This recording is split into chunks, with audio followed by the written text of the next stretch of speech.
Oke, topik kita hari ini adalah esensi pemuritan atau yang dari panitia sebutkan sebagai pemuritan intensional. Saya ingin memulai dengan mengajukan pertanyaan ini kepada Bapak Ibu Saudara sekalian. Mari kita pikirkan jawabannya.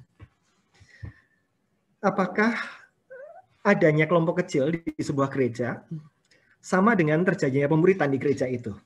Jadi kalau ada kelompok kecil, pasti pemuritan itu pasti terjadi. Bagaimana Bapak Ibu Saudara sekalian?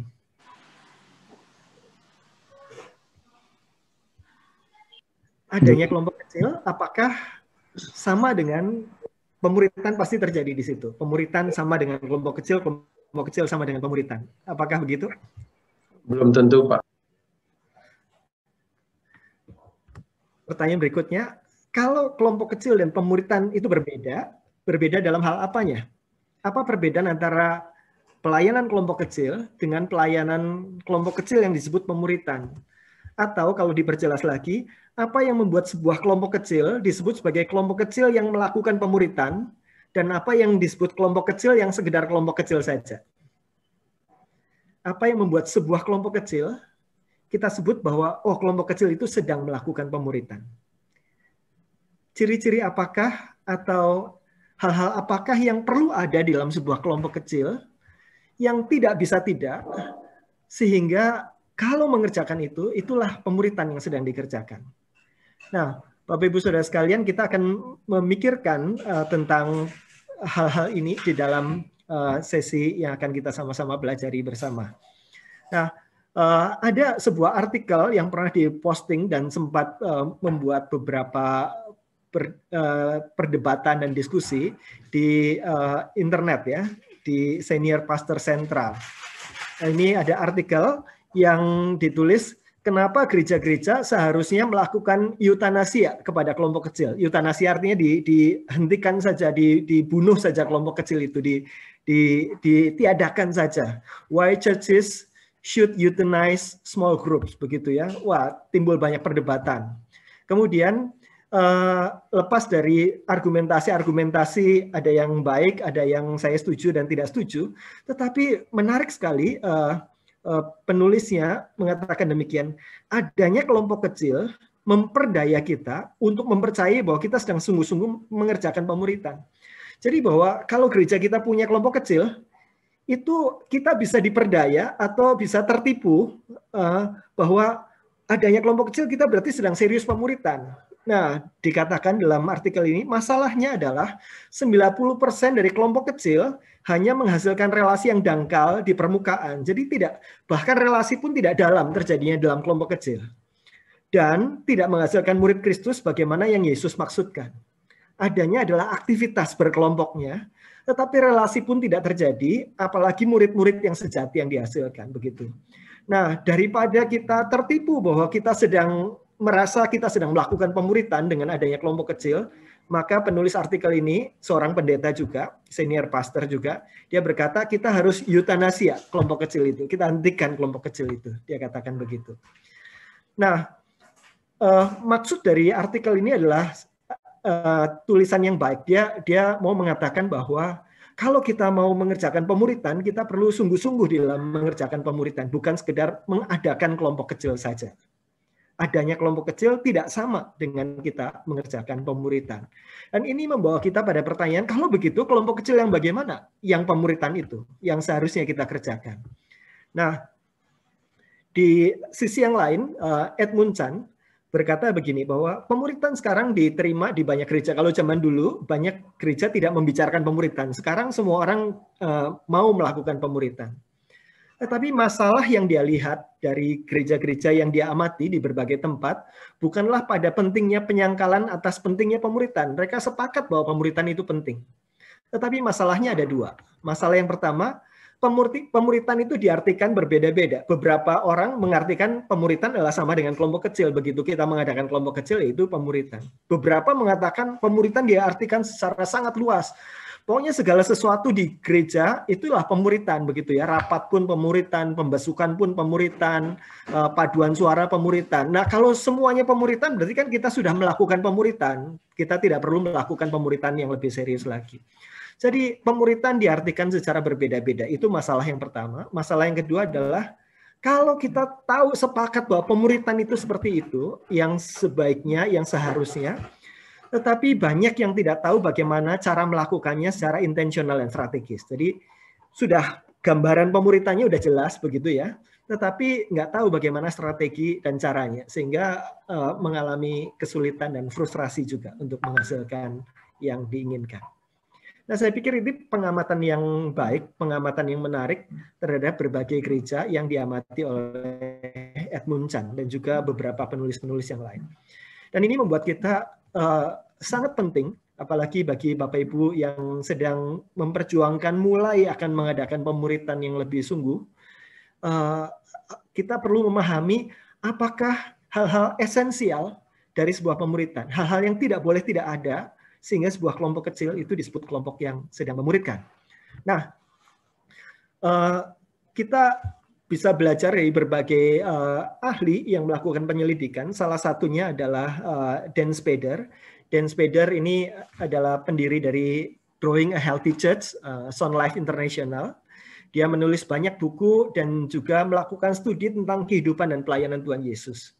Di dalam buku-bukunya dia sampai pada kesimpulan ini. Ada 3 kata yang capture, yang menangkap bagaimana Tuhan Yesus memuridkan. 3 kata itu adalah relational, intentional, dan missional. Jadi ini 3 ciri-ciri yang menurut dia dari pengamatan apa yang Tuhan Yesus kerjakan, ini yang menjadi ciri-ciri pemuritan Tuhan Yesus. Jadi dalam bentuk ringkasnya dalam Matius 4 ayat 19, follow me, ikutlah aku, and I will make you. Aku akan menjadikan engkau fishers of men, penjala manusia. Jadi follow me, ada relasi, kita mengikut seorang pribadi. I will make you, ada intensi, ada tujuan. Bukan cuma ngikut, cuma bersekutu saja, tetapi akan dibuat sesuatu. Dibuat menjadi apa? Menjadi fishers of men, menjadi penjala manusia, orang-orang yang akan mengerjakan misinya Tuhan Yesus. Jadi ada 3 unsur di sini. Relasional, berelasi, intensional, bertujuan, dan misional, itu bersifat penjangkauan. Nah, kita akan mempelajari lebih detail mengenai hal ini. Nah, penulis lain, ada cukup banyak penulis, kalau kita lihat, kalau mau disarikan, 3 kata itu relevan menggambarkan sekian banyak temuan. Salah satu penulis lain yang saya mau sebutkan pada sore hari ini adalah Robert Coleman. Ya, Robert Coleman menulis buku klasik The Master Plan of Evangelism, mempelajari kehidupan dan pelayanan Tuhan Yesus. Dia mendapatkan 8 prinsip kehidupan dan pelayanan Tuhan Yesus. Kita tidak akan belajarinya pada saat ini ya. Tetapi kalau mau diringkas, prinsip pertama, pemilihan dan persekutuan itulah prinsip relasional. Prinsip ketiga dan keempat itulah prinsip intensional. Kelima sampai 8 itulah prinsip misional. Jadi kembali kita akan ketemu pada 3 kata kunci ini. Nah, kita akan melihat satu persatu. Esensi pemuritan yang relasional, intensional, dan misional. Dalam bahasa sehari-harinya, esensi pemuritan adalah menghasilkan persahabatan rohani, menghasilkan pertumbuhan rohani yang intensional, dan menghasilkan pelipat gandaan rohani yang misional. Mari kita menggunakan kriteria-kriteria ini, pemikiran-pemikiran ini untuk kita sambil melihat kelompok kecil yang kita masing-masing sedang jalani. Seberapa kelompok kecil kita yang sedang kita jalani masing-masing nih Bapak Ibu Saudara sekalian, kelompok yang relasional, kelompok yang intensional dan misional. Yang pertama, mari kita lihat relasional. Dalam buku Discipleship, ini satu buku yang saya sangat sarankan kalau Bapak Ibu, terutama yang di leadership team, mau membahas, membicarakan, mendiskusikan pemuritan, bukunya Discipleship atau perubahan-perubahan shift yang perlu terjadi kalau kita mau menghasilkan murid yang memuridkan orang lain. Ada 5 perubahan di dalam buku ini, salah satunya berbicara tentang begini. Kalau kita mau menghasilkan murid yang memuridkan, kita perlu melakukan perubahan di dalam hal relasi. Karena pemuritan itu adalah lebih daripada sekedar kelas dan khotbah. Pemuritan harus didasarkan pada persahabatan dan waktu bersama. Supaya kita bisa menumbuhkan murid seperti yang Yesus lakukan, kita harus mengubah paradigma kita dari aktivitas dan relasi permukaan menjadi hubungan yang mendalam dan akuntabel. Jadi kalau kita mau menghasilkan murid, dikatakan buku ini, hal yang pertama yang perlu kita usahakan adalah terjadinya persahabatan rohani di dalam kelompok-kelompok kecil kita yang ada. Terjadi hubungan yang mendalam, bukan hubungan yang permukaan dan akuntabel. Nah, Bapak Ibu Saudara sekalian, ini kelihatannya prinsip yang sederhana ya, tetapi cukup banyak kelompok kecil yang fail di dalam hal ini. Yang terjadilah berkumpul, membicarakan sesuatu, tetapi tidak terjadi hubungan yang mendalam. Tidak terjadi persahabatan rohani di dalamnya. Nah, sebagai gantinya apa yang terjadi di banyak kelompok kecil adalah gambaran semacam ini. Saya dulu pernah ditolong oleh rekan-rekan dari pelayanan navigator, dan ada satu yang saya ingat jelas perkataan ini. Kelompok kecil adalah personal ministry, pelayanan pribadi, bukan public ministry, pelayanan umum, pelayanan publik. Apa yang membedakan public ministry dan personal ministry? Public ministry itu ciri-cirinya ada seorang pemimpin dan ada anggota-anggotanya, ada orang-orang yang mengikutinya, mendengarnya, yang mendengarkan dia. Anggota-anggotanya tidak berelasi satu sama lain. Tugas dan peran anggota-anggotanya adalah mendengarkan dari sang pemimpin itu. Dan ini terjadi biasanya di dalam kelompok besar, misalnya persekutuan. Kan ada ya pembicara di depan, pengkhotbah di depan, kemudian para pesertanya mendengarkan dia. Kalau kebaktian umum juga begitu, retreat juga begitu. Jadi ada leader dan ada anggota-anggotanya. Celakanya Bapak Ibu Saudara sekalian, karena kita sudah sangat familiar dengan model ini, dengan public ministry, begitu masuk dalam small group, yang terjadi adalah small group gaya public ministry. Bapak Ibu bisa menangkap ya apa yang saya maksud ya. Jadi di dalam kelompok kecil ada seorang pemimpin, dia akan menjadi center of attention, menjadi pusat perhatian. Masing-masing anggotanya datang untuk memimpin itu, mendengarkan dia berbicara, membawakan renungan, menguraikan firman Tuhan dan sebagainya. Kemudian sesudah itu mungkin makan-makan dan sebagainya, tetapi tidak ada relasi yang mendalam. Tidak terlalu diharapkan terjadi relasi yang mendalam, relasi yang dua arah dan sebagainya. Lebih banyak kalaupun ada tanya jawab itu adalah memberikan ruang begitu, tetapi tidak membangun hubungan yang mendalam. Itulah public ministry. Nah, kalau personal ministry adalah setiap orang kita tahu siapa mereka.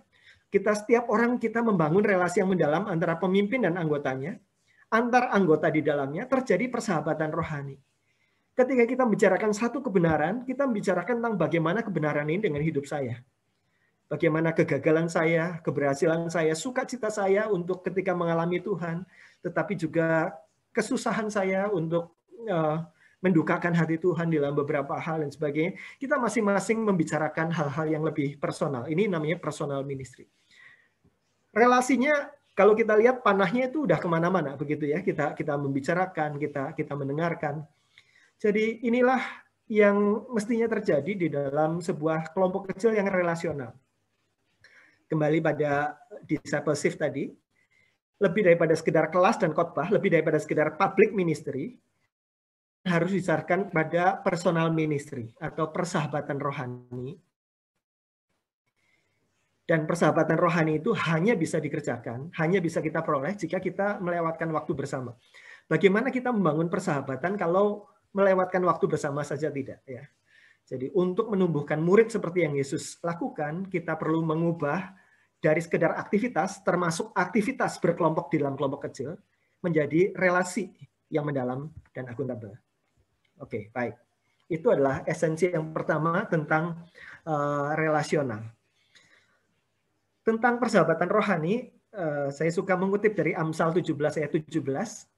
Satu ayat yang sangat terkenal dari kitab Amsal. Seorang sahabat menaruh kasih setiap waktu dan menjadi seorang saudara dalam kesukaran. Dikatakan kalau kita mau bicarakan tentang persahabatan rohani, ini bukan membicarakan tentang waktu ketemu seminggu sekali atau 2 minggu sekali selama 1,5 sampai 2 jam. Di luar itu ya udah kita tidak saling berelasi sampai nanti kita ketemu jadwalnya lagi, kita ngumpul lagi jam berapa, hari apa, begitu ya. Nah, dikatakan seorang sahabat itu menaruh kasih setiap waktu. Artinya kalau terjadi persahabatan rohani yang dalam di sana, maka relasi itu tidak dibatasi oleh meetings kelompok. Meetings dan in between meetings namanya IBM ya, in between meetings ya. Jadi waktu-waktu bertemu dan waktu-waktu antar pertemuan persahabatan itu tetap terjadi. Jadi itulah namanya persahabatan rohani. Kita masing-masing saling merindukan, saling mengasihi, saling memperhatikan, dan waktu-waktu pertemuan menjadi waktu-waktu yang dinikmati. Seorang sahabat menaruh kasih setiap waktu dan menjadi seorang saudara dalam kesukaran. Kadang-kadang ada anggota kelompok yang mengalami kesukaran. Mungkin ada sakit, mungkin ada satu kesulitan-kesulitan hidup dan sebagainya. Maka orang-orang yang saling menaruh kasih ini melihat ini sebagai kesempatan untuk menyatakan kasih. Seringkali kita mengasihi orang tapi nggak punya kesempatan menyatakannya, bukan? Kita mengasihi sahabat rohani kita, tapi nggak punya kesempatan menyatakannya. Kapan kita bisa punya kesempatan itu? Seringkali kesempatannya adalah ketika ada seorang anggota yang mengalami kesukaran. Maka yang lain-lain akan menjadi saudara di dalam kondisi seperti itu. Jadi ada suasana saling mengasihi yang terjadi di dalam kelompok, terjadi persahabatan rohani yang saling mengasihi. Tetapi bukan hanya relasi saja. Kalau kita membicarakan tentang saling mengasihi, itu artinya kita menjalani kehidupan bersama-sama. Satu kutipan yang baik dikatakan bahwa community is not just about being together, it's about doing life together. Komunitas yang sejati itu bukan sekedar hadir bersama-sama. Kita pada hari ini di dalam Zoom room ini, kita adalah being together. Meskipun di rumah masing-masing ya, kita being together di dalam Zoom room ini. Tetapi kita tidak sedang doing life together. Being together sekedar hadir bersama-sama. Seringkali dalam kelompok kecil kita juga sekedar being together. Tetapi apakah kita doing life together? Doing life together itu adalah menjalani kehidupan bersama-sama. Naik turunnya kehidupan, jatuh bangun, lika-liku, naik turunnya kita saling berbagi. Sukacita kita menjadi sukacita teman-teman kita. Duka cita kita menjadi duka cita teman-teman kita. Demikian juga sebaliknya. Itu namanya doing life together. Kita saling berbagi hidup begitu ya. Itulah komunitas yang sejati. Salah satu hal yang perlu kita kerjakan, shift yang perlu kita pikirkan kalau kita mau sebuah kelompok kecil menjadi sebuah kelompok pemuritan adalah kita punya effort, kita punya visi untuk sungguh-sungguh menghasilkan the real community di dalamnya. Bukan sekedar adanya struktur kelompok kecil, tetapi persahabatan rohani. Besi menajamkan besi, orang menajamkan sesamanya. Di dalam kelompok kecil, kita saling mengasihi dan kita saling mempertajam ketika kita hadir bersama-sama. Terjemahan dari versi NLT, New Living Translation, sangat menarik dari Amsal 27 ini. Ya, terjemahannya adalah, as iron sharpens iron, so a friend sharpens a friend. Bukan sekedar orang menajamkan sesamanya, tetapi seorang sahabat menajamkan sahabatnya. Karena besi baru bisa menajamkan besi yang lain kalau itu bergesekan, bukan? Orang bisa menajamkan orang lain bukan ketika kita ketemu hai-hai tapi tidak saling berelasi. Ketika masuk dalam relasi yang mendalam, relasi persahabatan. Jadi di dalam kelompok kecil kita bisa saling mengasihi dan saling mengasah. Pak Tom Yekli, beberapa mungkin sudah pernah bertemu beliau, dia misionaris para navigator pada zaman dulu ya di Bandung. Dia menulis buku kecil judulnya Pribadi ke Pribadi dan dia memberikan satu kesimpulan. Dia bilang begini, hubungan kita dengan orang yang kita muridkan akan menjadi dasar yang kuat untuk semua hal yang kita harapkan akan kita lakukan. Jadi dasar yang perlu diletakkan adalah dasar relasi, dasar hubungan, perhatian pada pribadi, persahabatan rohani. Nah, kalau sudah terjadi persahabatan rohani, sudah terjadi relasi yang kuat ini, maka apapun yang akan kita kerjakan di dalam pemuritan, maka itu akan dilandasi dasar relasi yang demikian.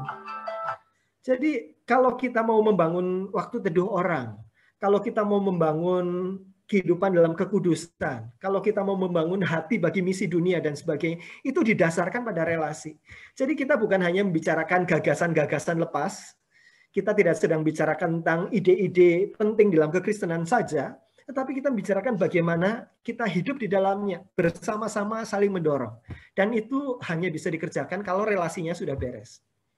Hubungan kita dengan orang yang kita muridkan di dalam kelompok kecil ini akan menjadi dasar yang kuat bagi semua yang kita harapkan untuk kita lakukan. Ada peribahasa, orang tidak peduli berapa banyak Anda tahu. Lanjutannya bagaimana? People don't care how much you know until they know how much you care. Ya. Orang tidak peduli berapa banyak yang kita tahu sampai mereka tahu berapa banyak kita peduli. Ada banyak pengetahuan mungkin yang kita mau curahkan di dalam konteks pemuritan, pemahaman-pemahaman penting.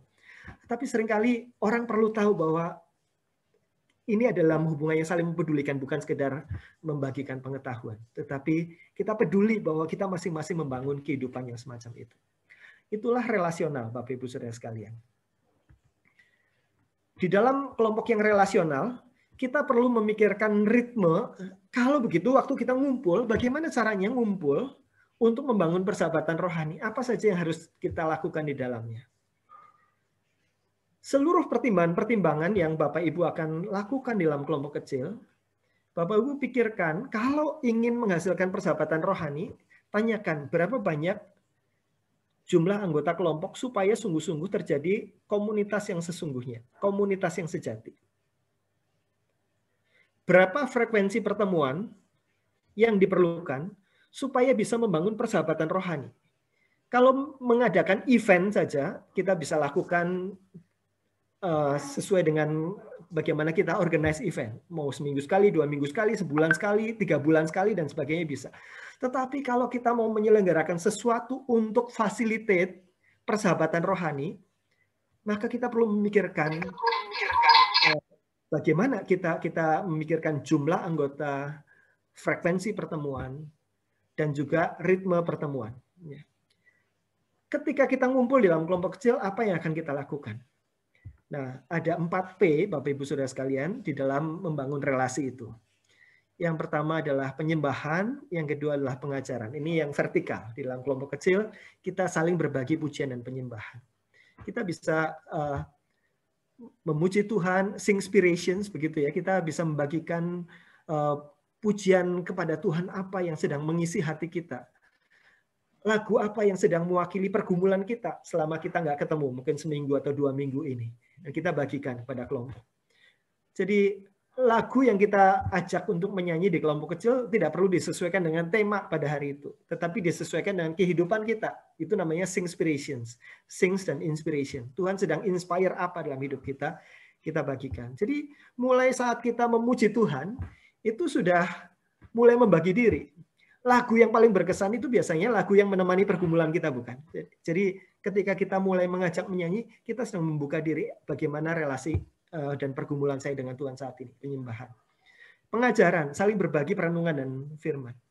Kita bukan sekedar mendengarkan satu orang berbicara, semuanya mendengar, tetapi semuanya sedang bisa saling berdiskusi, saling membagikan hidup dan sebagainya. Kemudian juga persekutuan dengan pelayanan. Ini bagian yang horizontal. Kalau yang tadi vertikal dengan Tuhan, kita penyembahan dan pengajaran, Tuhan mengajar apa, sekarang persekutuan, itu saling berbagi pokok doa dan pokok ucapan syukur. Kita saling berbagi, pokok doa adalah apa yang menjadi pergumulan kita ke depan. Dalam seminggu depan atau dalam 2 minggu depan kita nggak saling ketemu, apa yang sedang menjadi pergumulan besar kita. Pokok ucapan syukur, apa yang sudah terjadi dalam seminggu yang lalu atau 2 minggu yang lalu yang merupakan jawaban doa dari Tuhan. Jadi kita masing-masing, semua orang membagikan pokok doa dan pokok ucapan syukur, sehingga kita bisa menangis dengan orang yang menangis dan tertawa dengan orang yang tertawa, bersuka dengan orang yang bersuka. Bagaimana kita bisa doing life together kalau kita tidak tahu apa yang sedang terjadi dalam life orang-orang yang ada di dalam kelompok kita. Jadi kita perlu saling berbagi ini. Saling berbagi pokok doa dan ucapan syukur dan sungguh-sungguh mendoakannya. Nah, kita bisa mendoakannya misalnya di dalam hari-hari waktu in between meetings. Misalnya kalau kita ketemu seminggu sekali, hari Senin kita mendoakan anggota A, hari Selasa kita mendoakan anggota B, hari Rabu kita mendoakan anggota C, dan sebagainya. Jadi selama waktu pertemuan dan selama waktu tidak bertemu, kita terus terhubung, kita saling mendoakan. Berbagi pengajaran pun bisa dilakukan yang sama. Jadi waktu kita saling berbagi, kalau kita di dalam masa-masa tidak saling bertemu, kita bisa berbagi apa saat teduh yang paling berkesan, ayat-ayat yang paling menguatkan, pergumulan-pergumulan, pertanyaan-pertanyaan hidup kita bisa bagikan dalam kelompok-kelompok WA group misalnya, di dalam kelompok kecil kita. Saling berbagi hidup. dan kita bisa melayani bersama, memikirkan bagaimana kita bersama-sama bisa bersaksi, bisa melayani di dalam gereja, di tengah-tengah masyarakat dan sebagainya sebagai kesatuan kelompok kecil. Jadi hal-hal ini nanti diarahkan bagaimana kita terjadi personal ministry di dalam ritme kelompok kecil. Saya tidak akan menjelaskan terlalu detail mengenai hal ini karena ini satu sesi tersendiri. Bapak Ibu bisa melihat rekamannya ada di YouTube. Ada 4 ritme masing-masing, ide-idenya apa saja yang bisa dilakukan di dalam sebuah kelompok kecil supaya terjadi relasi yang relasional di dalamnya ya. Jadi bukan sekedar ngumpul dengerin orang kemudian habis itu pulang, tidak terhubung begitu. Ini ritme kelompok kecil, ada 4P, bisa dipelajari sendiri nanti. Kita akan masuk ke bagian yang kedua. Sebuah kelompok kecil yang relasional siap untuk masuk ke dalam kelompok kecil yang intensional. Seperti tadi Pak Tom mengatakan bahwa relasi kita dengan orang yang kita muridkan menjadi dasar untuk segala hal yang akan kita lakukan.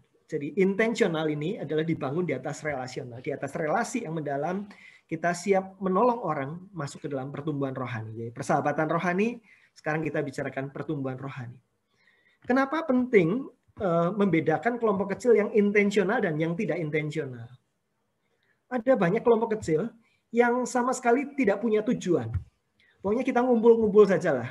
Terus kalau ngumpul kita ngapain? Ya kita bicarakan firman lah. Firmannya apa? Ya apa ya? Oh ya ada khotbah minggu ya kita bicarakan. Atau ada bahan ini. Ayo kita bicarakan bahan ini ya. Kita ngomongin begitu. Jadi supaya ada minimal ada sesuatu yang dibicarakan yang rohani di dalam kelompok kecil. Tetapi tujuannya apa? Adakah punya tujuan? Kelompok kecil itu. Intensional itu artinya deliberative on purpose. Kita secara sungguh-sungguh, secara sengaja mengarah pada tujuan. It is having and following a plan. Jadi punya rencana dan mengikuti rencana itu. It is knowing where to take people, tahu tujuannya, and how to get them there. Dan tahu bagaimana membawa orang menuju tujuan itu. Itu namanya intensional. Jadi kalau kita selama ini mendengar kata intensional itu apa? Intensional pada dasarnya kita tahu tujuannya, ini mau dibawa kemana, dan kita dengan sengaja membawa orang tahap demi tahap menuju sampai pada tujuan itu. Kelompok kecil yang tidak intensional adalah kelompok kecil yang kita setelah kita ngumpul 1 tahun ini, kita jadi orang seperti apa ya? Ya nggak tahu lah, yang penting jadi orang yang lebih baik begitu ya.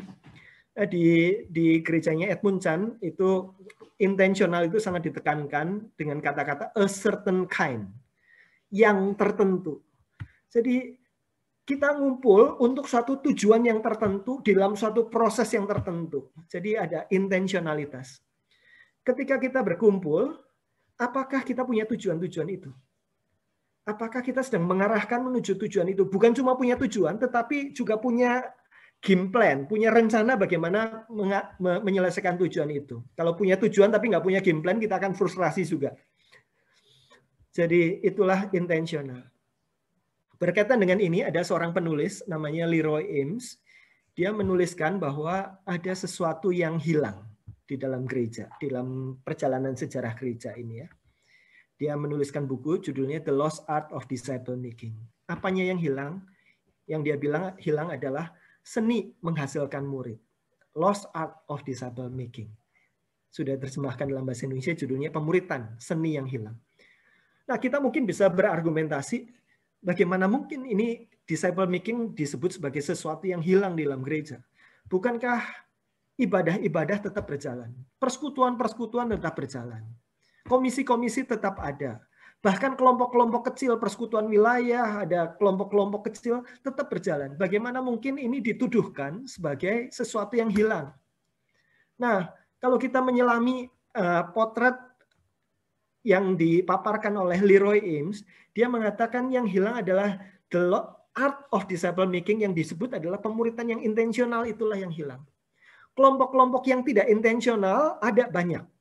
Tetapi art of disciple making, seni menghasilkan bagaimana suatu hasil murid yang dihasilkan dan strategi kesananya, itu yang hilang digantikan dengan banyak model kelompok yang tidak intensional. Maka Edmund Chan di dalam buku A Certain Kind mengatakan bahwa inilah yang hilang, yaitu intentional disciple making.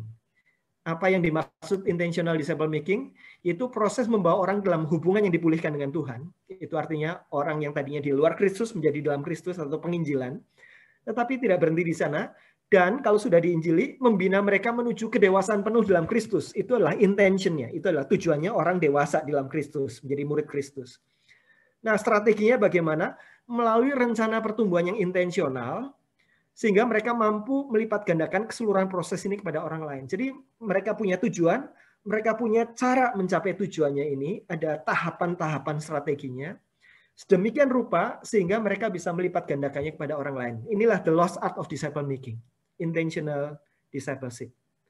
Yang relasional itu kadang-kadang ada dan kadang-kadang tidak ada. Jadi adanya kelompok kecil belum tentu terjadi persekutuan yang relasional. Tapi katakanlah ada kelompok-kelompok yang relasional, mereka akrab sekali di dalam kelompoknya. Saling terjadi persahabatan rohani. Nah, seharusnya itu berlanjut menjadi pertumbuhan rohani yang intensional. Nah, kalau kita melihat intensionalitas dan tahap-tahapnya, melipat gandakan proses ini kepada orang lain, kita perlu menjagai intensionalitas itu pada tujuan dan terminal-terminal tahap-tahap mencapai tujuan. Makanya seringkali disebut sebagai pemuritan yang berjenjang. Karena biasanya mencapai satu tujuan tertentu, jadi ada tujuan-tujuan terminalnya sampai ke tujuan akhir. Nah, kalau kita mempelajari amanat agung, maka kita melihat pola pelayanan, kita menjangkau orang dengan baptislah. Baptislah itu artinya orang-orang yang belum percaya, ditolong untuk menjadi anak Tuhan, menjadi percaya, menjadi petobat baru, mereka dibaptis. Penjangkauan dan penginjilan. Tetapi setelah baptislah masih koma, ajarlah. Itu artinya mereka perlu ditolong untuk menjadi murid yang bertumbuh, diajar, dan mereka perlu ditolong untuk menjadi murid yang melayani, diajar, dibina, dan diperlengkapi. Supaya suatu saat mereka bisa meneruskan mata rantai, pergilah, jadikanlah semua bangsa muridku. Itu bicara tentang pengutusan dan pelipat gandaan. Murid diminta untuk jadikan murid. Jadi murid akan menghasilkan murid. Itu namanya berlipat ganda. Jadi kalau kita melihat pola pelayanan amanat agung ini, kita melihat pemuritan yang berjenjang, menolong orang untuk menjadi petobat baru, tetapi tidak berhenti di sana. Ditolong menjadi murid yang bertumbuh. Ditolong menjadi murid yang melayani, bermisi. Nah, kalau Bapak Ibu Saudara perhatikan bagan ini, ujungnya mulai dari orang yang belum percaya, yang ujung satunya orang yang misioner, orang yang bermisi. Mengubah orang dari orang yang tidak peduli kepada hal rohani, menjadi orang yang punya komitmen penuh kepada amanat agung. Gampang atau susah? Luar biasa susahnya. Howard Hendricks, seorang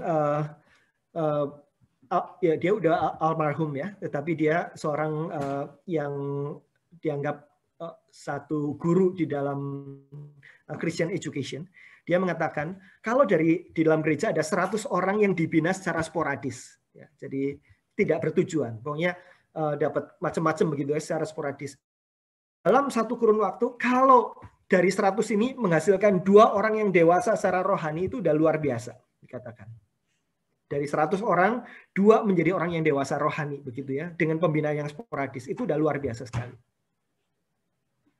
Nah, kita tidak bisa mengandalkan begitu, bukan? Murid-murid itu tidak dilahirkan. Memang ada beberapa orang yang memang dari kecil baik-baik ya. Mungkin itu yang 2 orang itu seperti itu. Dari kecil itu nggak biasa bohong, suka menabung, hemat, nggak suka menyakiti orang, nggak suka ngebully gitu ya. Waktu besar berguna bagi nusa dan bangsa. Mungkin ada orang-orang yang kayak begitulah. Jadi by nature memang baik begitu ya. Dari 100 orang dapat 2 orang yang kayak begitu. Tapi murid-murid itu tidak dilahirkan. Murid-murid itu dibentuk. Dan proses pembentukannya perlu intensional. Kalau tidak, maka kita hanya akan menghasilkan sedikit sekali. Itu sebabnya Tuhan Yesus bilang, tuaian banyak, tetapi pekerja sedikit. Karena pekerja itu tidak dilahirkan, pekerja itu dibentuk. Dan kalau kita tidak membentuk pekerja, tidak menolong orang bertumbuh menjadi murid yang misioner, bagaimana kita bisa mendapatkan orang-orang yang seperti itu? Orang-orang yang bertahan dan bertumbuh saja tidak dapat, begitu ya. Nah, maka we cannot afford not to do intentional disciple making. Relational disciple making is good, dan itu menjadi suatu dasar bagi intentionalitas. Tetapi tidak boleh berhenti di sana. Itu adalah tujuan antara membawa dalam relasi yang mendalam, tetapi Di atas relasi itu perlu dibangun intentionalitas. Itu kalau mau disebut pemuritan, ya, intentionality. Nah, di dalam pemuritan tadi kalau itu kita perlu ada intentionalitas, intensi dalam hal apa? Dalam hal arahnya. Kita membentuk orang seperti apa itu perlu clear di dalam pikiran kita. Kalau kita tidak jelas arahnya, bagaimana kita bisa membawa orang ke sana? Kita akan muter-muter ya. Ini belajar ini, nanti belajar yang lain lagi. Dan jadi apakah kita sedang mencapai tujuan? Ya nggak tahu lah. Pokoknya kita yang penting jalan terus begitu ya. Nah, kita perlu punya clear. Jadi tujuan dari pemuritan adalah menghasilkan orang-orang yang punya kualitas murid Kristus. Itu juga tujuan dari sanctification, bukan? Dalam teologi kita belajar setelah justification, ada sanctification. Setelah kita dibenarkan di dalam Kristus, kita perlu masuk dalam perjalanan pengudusan. Sanctification artinya kita bertumbuh semakin dari kemuliaan kepada kemuliaan, semakin menghasilkan keserupaan dengan Kristus. Tujuan pemuritan dan tujuan dari pengudusan ada hal yang sama. Murid artinya orang yang serupa dengan Kristus. Pengudusan artinya kita menjadi serupa dengan Kristus. Jadi itulah tujuannya. Kita perlu jelas orang yang bertumbuh dalam segala hal, karena Kristus menjadi tujuan kita. Bertumbuh di dalam spiritualitasnya, dia berelasi intim dengan Tuhan, bertumbuh dalam pengajarannya, dia mengenal Tuhan, dia bertumbuh dalam karakternya, mencerminkan Tuhan, bertumbuh dalam pelayanannya, dia melayani Tuhan. Ya, masing-masing ini juga perlu ada penjelasan yang lebih detail. Jadi ketika kita memikirkan tentang kurikulum pemuritan, kita perlu jelas spiritualitas seperti apa yang kita rindu hasilkan setelah orang belajar sekian lama. 1 tahun, 2 tahun misalnya, atau 1 semester, 2 semester. Pemahaman pengajaran apa yang penting sekali untuk menolong hidupnya bertumbuh seumur hidup. Karakter apa yang sangat perlu ditanamkan di dalam situasi dan kondisi kehidupan di ibu kota misalnya. Di dalam segala kompleksitas dan pergumulan jemaat. Bagaimana orang-orang bisa melayani di dalam gereja maupun di tengah-tengah dunia. Jadi kita perlu mendefinisikan tujuan-tujuannya apa. Baru sesudah kita punya definisi ini, kita siap untuk memikirkan kalau begitu kurikulumnya apa. Jadi itu intentionalitas. Kita tahu arahnya dan kita berusaha memberikan sarana-sarana untuk mencapai ke arah itu. Oke, jadi intentional, arahnya jelas. Dan perubahannya bukan sekedar perubahan perilaku, tetapi perubahan sikap hati. Ini satu pemikiran yang perlu diperdalam yang lain lagi. Nah, tetapi hal yang kedua, setelah kita tahu arahnya, kita perlu tahu sarana intensionalnya. Nah, James Bryan Smith mengatakan, kalau kita mau menolong orang bertumbuh serupa dengan Kristus, dia bilang minimal ada 4 unsur dasar yang kita harus intensional mengadakannya. 1, 2, 3, 4 ya. Ini supaya gampang saya wujudkan dalam bentuk diagram ini. Untuk menolong seorang bertumbuh semakin serupa dengan Kristus, kalau tadi tahapan-tahapannya, ini adalah sarananya. Di dalam setiap tahap itu harus apa yang terjadi. Yang pertama, harus terjadi pertama-tama memperbarui pengenalan orang akan Tuhan. Jadi perlu ada unsur firman-nya. Bagaimana orang bisa bertumbuh semakin serupa dengan Kristus kalau dia tidak mengenal Tuhan, tidak mengenal Kristus, tidak mengenal bagaimana prinsip-prinsip firman Tuhan. Dia sudah dibentuk oleh pola pikir duniawi ini. Jadi perlu dibentuk oleh pola pikir firman Tuhan. Itu Roma pasal 12 ya. Do not be conformed, but be transformed by the renewal of your mind. Oleh pembaruan budimu. Itu adalah pembaruan pola pikir yang harus terjadi. Jadi secara intensional kita perlu memilihkan bahan-bahan, pemahaman-pemahaman firman yang menolong dia untuk bertumbuh. Sesuai dengan tujuan yang kita tetapkan. Setelah kita menemukan bahan-bahannya, menyajikan bahan-bahannya, apa yang harus terjadi? Yang kedua, menerapkan latihan rohani. Orang sudah belajar konsepnya, tetapi tidak bisa berasumsi bahwa orang sudah hidupnya sudah berubah. Amanat Agung mengatakan, ajarlah mereka melakukan. Teach them to obey everything that I have commanded you. Ajar orang sampai mengalami perubahan hidup. Dan itulah letaknya, kalau kita mau menolong orang bertumbuh semakin serupa dengan Kristus, tidak berhenti pada memberikan pengajaran yang benar, tetapi bagaimana menolong dia untuk menghidupi pengajaran itu. Itulah menerapkan latihan rohani. Mengajar orang tentang prinsip-prinsip relasi dengan Tuhan, ajari bagaimana dia melakukan saat teduh. Mengajari orang tentang bersekutu dengan Tuhan secara tidak terputus dalam doa. Ajari mereka melakukan berdoa yang demikian. Sampai menerapkan, sampai dilakukan. Dan itu terjadi dalam konteks komunitas, orang-orang yang sedang memperjuangkan hal yang sama dengan cara yang sama. Komunitas ini akan saling berbagi, saling menginspirasi, saling ngecek, saling menjagai, dan saling mendorong. Itu yang disebut sebagai accountability, akuntabilitas. Saat teduh saya gimana? Saya jalan apa nggak jalan? Kalau nggak jalan, kenapa nggak jalan? Bagaimana saya bisa membuatnya jadi lebih baik lagi? Saya akan didorong oleh sharing dari teman-teman saya yang menikmati hadirat Tuhan. Saya yang tadinya lesu secara rohani bisa dibangkitkan, digairahkan oleh mereka. Akuntabilitas artinya kita saling bertanggung jawab dan saling menjagai penerapan latihan rohani. Nah, ketika kita ada pembaruan pengenalan akan Tuhan melalui firman-Nya, ada keseriusan menerapkan latihan rohani bersama-sama, dan ada komunitas yang melakukan hal yang sama, saling mendorong dan menjagai, maka itu akan menjadi alat di tangan Roh Kudus untuk menghasilkan pertumbuhan. Aku menanam, Apolos menyiram, Tuhan yang memberi pertumbuhan. Tetapi Tuhan memberi pertumbuhan melalui aktivitas menanam dan menyiram. Kalau tidak ada yang menanam dan menyiram, maka seorang petani hanya akan menuai semak belukar. Tetapi ada petani yang menanam buah tomat misalnya, dan dia menyirami buah tomat itu, maka benih tomat maksudnya, maka benih ini akan bertumbuh dan menghasilkan. Petani itu tahu bahwa air yang dia siramkan ke benih itu adalah air biasa, bukan air ajaib yang bisa mengubah benih menjadi buah. Dia tahu bahwa Tuhanlah yang memberikan daya hidup, mengubah benih ini menjadi buah-buah tomat yang bisa dipanen. Dan petani itu tahu Tuhan yang mengerjakannya, tetapi Tuhan mengajak ikut serta ada orang yang menanam dan menyiram. Menanam dan menyiram itu digambarkan di dalam ilustrasi ini ketika kita mengajarkan firman dengan intensional, menerapkan latihan rohani dengan intensional, dan membangun komunitas dengan intensional. Maka ketika ini terjadi, maka kita akan melihat pertumbuhan orang, dan kita akan merasa sebagai pemimpin, wah bukan saya yang menumbuhkan itu, saya cuma ngajak mereka untuk sharing, diskusi, bicarakan firman, saling mengasihi satu sama lain.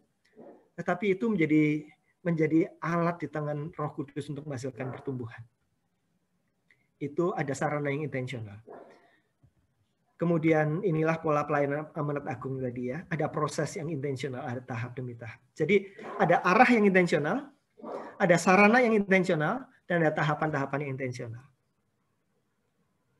Arah itu kenapa perlu tahapan-tahapan? Karena nggak bisa langsung membawa orang dari nggak peduli sampai orang yang fully committed. Perlu ditolong tahap-tahap komitmen levelnya bertambah. Secara sengaja ke sana. Nah, bagaimana caranya? Itulah sarana-sarananya itu. Kalau kita masuk dalam kelompok kecil yang tidak intensional, maka tidak ada arahnya. Kita tidak sedang serius, mati-matian, sedang memikirkan, mendoakan, mengusahakan arah itu terjadi. Kalau tidak ada arahnya, tidak akan ada tahapan-tahapannya. Dan kalau tidak ada arahnya, maka sarana yang tadi kita bicarakan menjadi sesuatu yang lebay. Ngapain sih begitu-begitu? Udahlah kita ngumpul-ngumpul aja kok. Nggak usah kita saling checking penerapan. Terus kamu melakukan apa firman Tuhan, nggak usah yang kayak begitu ya. Kalau kita tidak intensional, maka karena kita tidak punya tujuan yang ini nggak bisa tercapai kalau nggak dengan cara seperti ini begitu ya. Nah, kalau kita tidak intensional, maka sarana dan tahapan-tahapan juga tidak ada. Oke, baik. Kita masuk yang terakhir, misional atau pelipat gandaan rohani. Jadi pelipat gandaan rohani ini adalah seperti yang Tuhan Yesus katakan dalam amanat agung, jadikanlah semua bangsa muridku. Ketika Tuhan Yesus mengatakan ini, Tuhan Yesus mengatakannya kepada murid-murid. Jadi kepada murid-murid diminta menghasilkan murid-murid. Yesus menghendaki para murid menjadi serupa dengan Dia, menjadi murid Kristus. Dan bukan hanya mereka menjadi muridnya, tetapi mereka perlu menghasilkan orang lain menjadi murid Kristus, menjadikan orang lain serupa dengan Dia. Sampai di antara segala suku bangsa di dunia, sampai kepada akhir zaman. Kita, masa gereja ini adalah masa antara Tuhan Yesus memberikan amanat agungnya, waktu kedatangan Kristus yang pertama, dan kita belum sampai pada kedatangan Kristus yang kedua, akhir zaman. Jadi perintah ini adalah perintah bagi gereja sepanjang zaman sampai kepada akhir zaman, sampai ke segala suku bangsa. Perintah ini berlaku bagi kita, jadikanlah semua bangsa muridku. Menghasilkan murid yang bertumbuh, bukan hanya bertumbuh bagi dirinya sendiri, sampai dia bisa menolong orang lain bertumbuh. 2 Timotius 2 ayat 2 menggambarkan secara nutshell, secara kapsul begitu ya, singkat padat, apa yang terjadi di gereja mula-mula. Paulus berkata pada Timotius, ini 2 Timotius adalah surat terakhir di dalam masa-masa Paulus hampir dihukum mati di bawah Nero. Dia menuliskan surat kepada Timotius, apa yang telah engkau dengar daripadaku, apa yang telah Timotius dengar daripada Paulus di depan banyak saksi, percayakanlah kepada orang-orang yang dapat dipercayai. Jadi Timotius yang sudah dimuridkan Paulus tidak boleh berhenti pada Timotius. Timotius perlu mempercayakan kebenaran-kebenaran itu kepada orang-orang yang dapat dipercayai. Orang-orang yang dapat dipercayai ini yang juga cakap mengajar orang lain. Jadi ada 4 generasi di sini. Paulus kepada Timotius, Timotius kepada orang-orang yang dapat dipercayai, orang-orang yang dapat dipercayai kepada orang lain. Demikian seterusnya. Jadi murid menghasilkan murid, menghasilkan murid. Tuhan Yesus bilang dalam kesimpulan dari perumpamaan tentang penabur, dan akhirnya yang ditaburkan di tanah yang baik adalah orang yang mendengar dan menyambut firman itu lalu berbuah. Ada yang 30 kali lipat, 60 kali lipat, 100 kali lipat. Bagaimana buah bisa menghasilkan berlipat-lipat? Misalnya katakanlah buah anggur begitu ya, atau buah semangka. Bagaimana buah semangka itu bisa menghasilkan 30 kali lipat, 60 kali lipat, 100 kali lipat? Satu semangka nih ya. Adalah ketika biji semangka itu ditanam dan menghasilkan semangka-semangka lain. Dan semangka yang dihasilkan, bijinya ditanam lagi, menghasilkan semangka-semangka yang lain. Pelipat gandaan rohani. Sesuatu yang Tuhan Yesus maksudkan untuk menyelesaikan misi Tuhan Yesus di antara semua suku bangsa. Itu sesuatu yang tidak bisa dicapai tanpa pelipat gandaan rohani. Jadi tujuan dari pemuritan bukan sekedar menghasilkan orang yang terima Yesus. Meskipun terima Yesus itu penting. Tujuan dari pemuritan bukan sekedar menghasilkan orang-orang yang bertumbuh. Meskipun sangat indah orang-orang yang terima Yesus yang bertumbuh itu. Tetapi kita perlu press on ya. Sampai mereka yang terima Yesus itu bertumbuh, dan bertumbuh itu sampai mereka menjadi pekerja dalam tanda petik. Pekerja adalah orang yang mengerti tempat dan panggilannya di dalam tubuh Kristus dan tengah-tengah dunia, membawa orang-orang memuliakan Tuhan. Hidup mereka menjadi hidup yang misioner, hidup yang membawa orang-orang memuliakan Tuhan. Dan itulah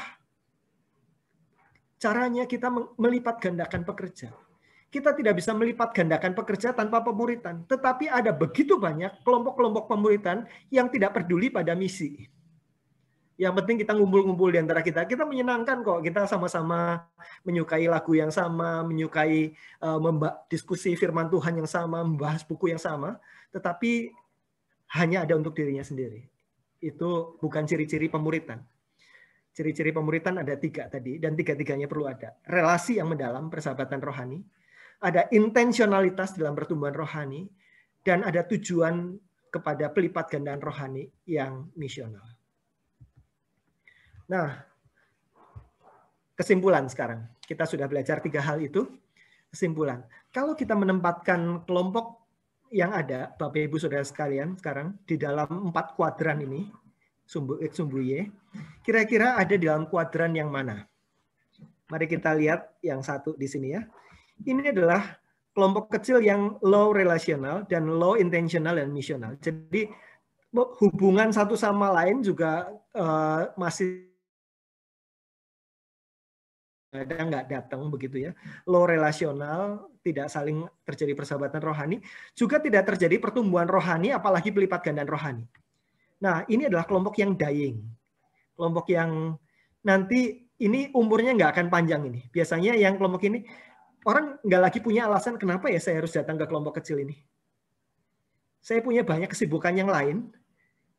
Kalau ada satu kesibukan yang lain yang kita rasa lebih bermanfaat, lebih penting, maka kita akan punya alasan untuk tidak datang dalam kelompok kecil. Satu persatu begitu, maka habislah kelompok kecilnya.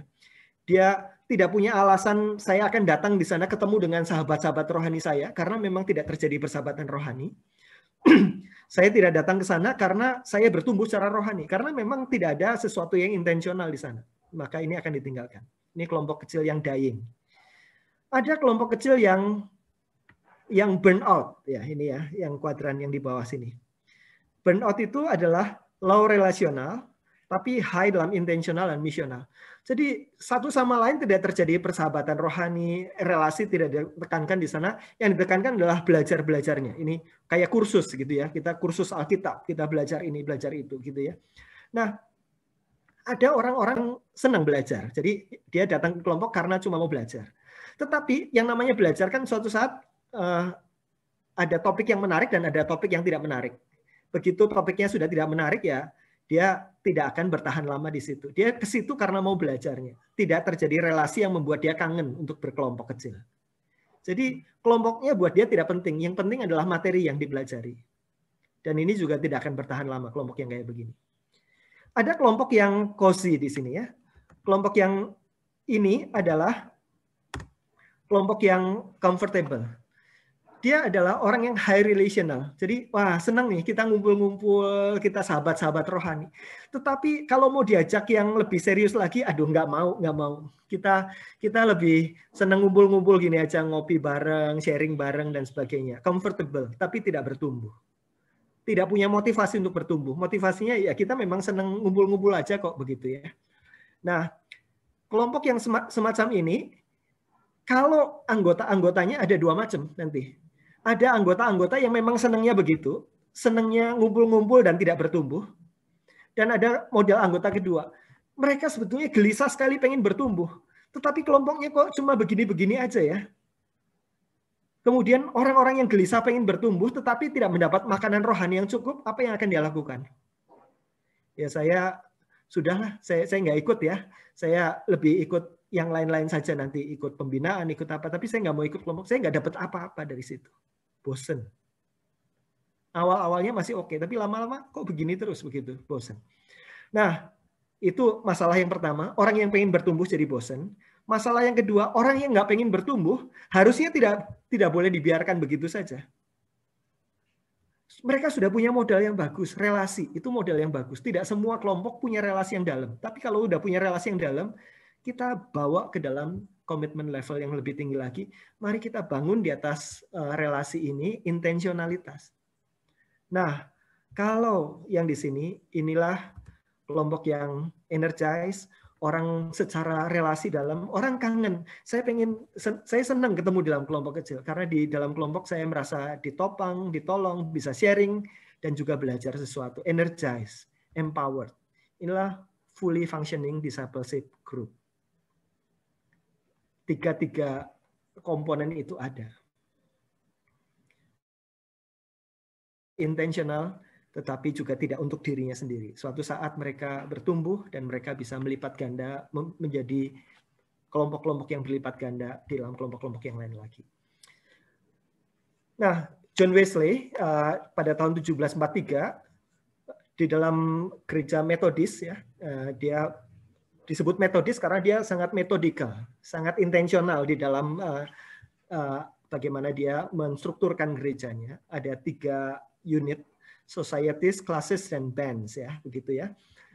Kalau bahasa modernnya sekarang crowd, cell, dan core.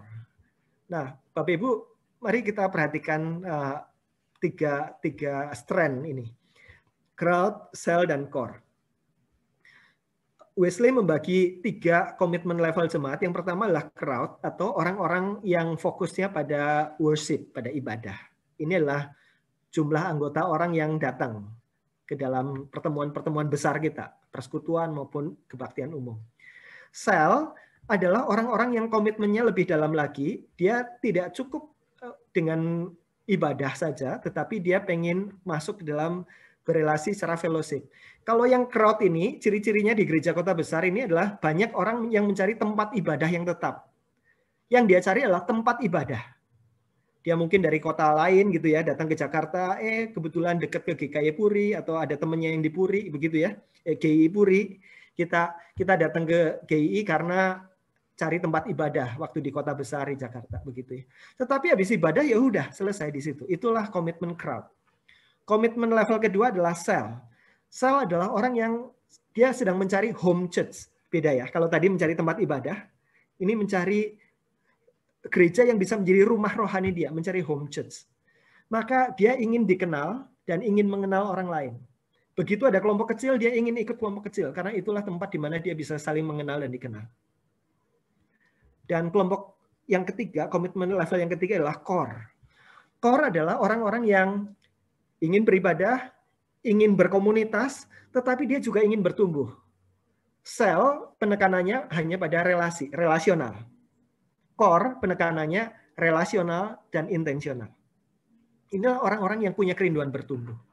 Dan orang-orang yang punya kerinduan bertumbuh ini, atau core group inilah di mana bisa terjadi yang namanya intentional discipleship. Pemuritan yang intensional hanya terjadi di dalam level core.